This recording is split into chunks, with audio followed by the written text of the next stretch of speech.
You may remember that more than a month ago, we started checking in with a group of, well, they're modern pioneers, I suppose you could call them.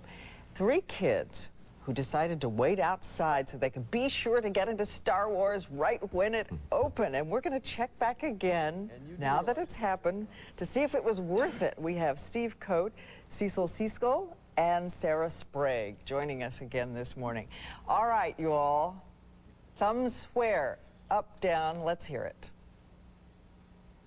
My first impression, it probably fits somewhere in the middle of the other 3.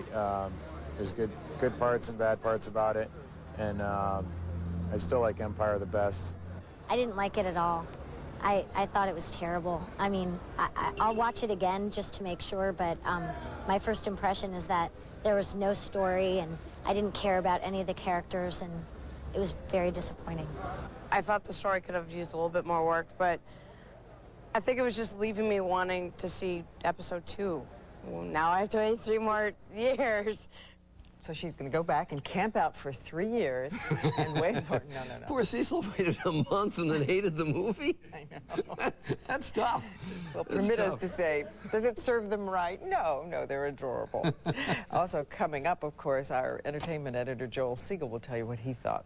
Yeah, he was up all night. He went to one of the overnight screenings. No, he'd seen an earlier screening. He'll have his review of the movie today.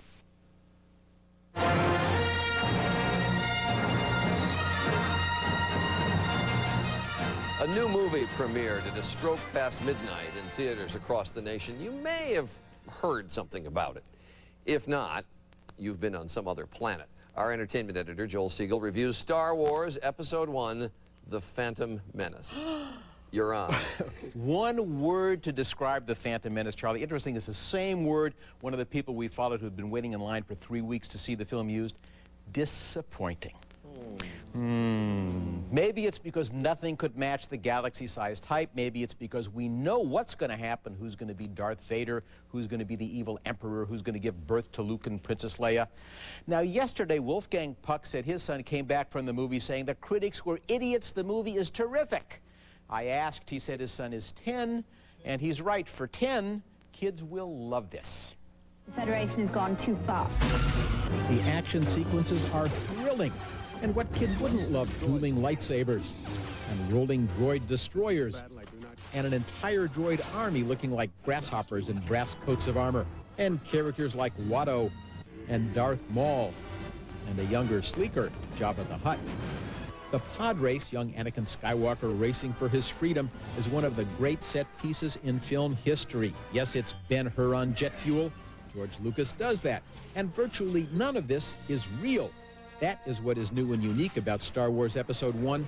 90% of the scenes in this film are computer-enhanced. Queen Amidala's capital on the planet of Naboo, virtually all virtual. I will sign no treaty, Senator. My fate will be no different than that of our people. Captain. Your Highness. Ready my ship. But somewhere between Natalie Portman's trips to the hairdresser, what is it with George Lucas and hairdos?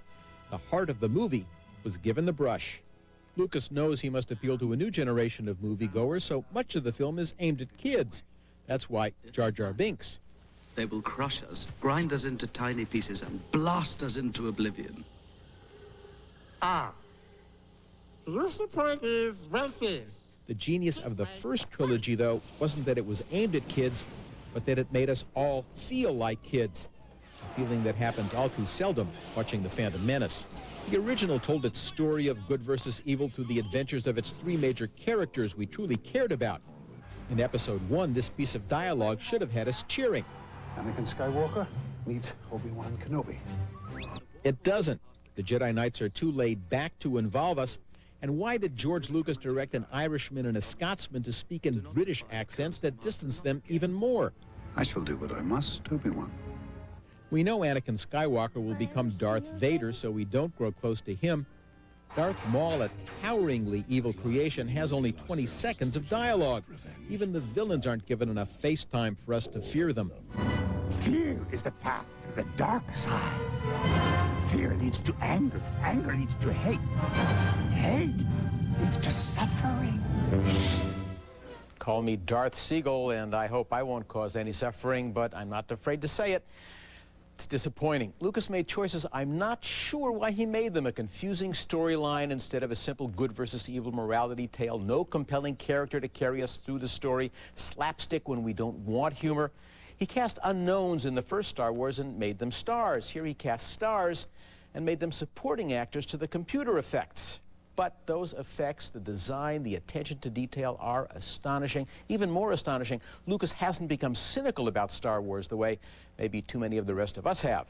The Force is with him, and may the Force be with the rest of us to help us wait for Chapter 2. Which comes in 2000. 2002. Only a 3-year wait. There are people starting to wait in line this morning, I think. All right, bottom line, will it be, because there are some disappointing reviews, will it be a hit? Oh, it'll be a hit, absolutely, sure. Will it outdo Titanic? No, it won't outdo Titanic. You don't think so? No. Titanic was a film that whole generation saw, as many times as possible. It did $600 million in this, in the United States and in Canada. It's like either one, either everybody in the country saw it 3 times, or one 14-year-old girl in Chicago saw it 11 million times. This is not going to have that kind of repeat business, but it will do 200 million, 300 million, of course. What kind of reviews, when Star Wars first came, because it was not nearly as heralded, obviously, as this movie has been, what kind of reviews did the first Star Wars get? I was surprised. The mythology is it got panned. I wasn't old enough to be a movie critic then. I'm so great. There was something I'm not old enough for. Bless your heart. But the mythology is it got panned. I checked the reviews. It opened to raves. The New York Times, Newsweek called it the picture of the year. Time magazine did special features on how it was going to change movies forever. The Washington Post called it an intergalactic triumph. It opened to rave reviews. So it's not that the critics don't seem to like Lucas or don't like the genre. It's that the movie really is disappointing. Do you have any advice for those people who waited in line for more than a month to see this movie? Actually, there was a piece where they quoted Lucas and Liam Neeson. They gave them the same advice, same 3 little words: get a life. All right, Joel Siegel, thanks very much.